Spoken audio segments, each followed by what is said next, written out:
The Jumano were a group of Native Americans, but who were they really? The Jumano are often considered a bit of a historical enigma.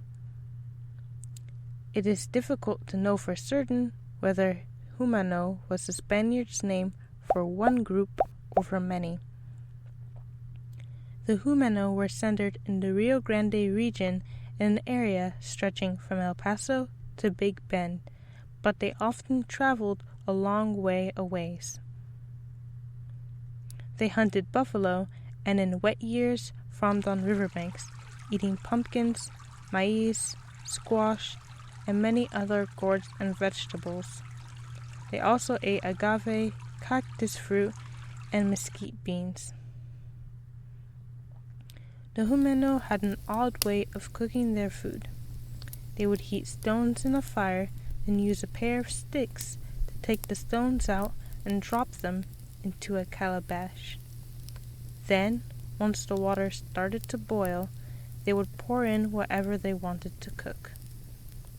When the stones started to cool, they would lift the stones out and drop them back into the fire, then pick up more stones and repeat the process. The Jumano wore clothes made out of skins. The women wore a poncho with a skirt, while the men wore a simple breechcloth. The men shaved the sides of their heads and wore their hair in a ponytail on top, often with feathers.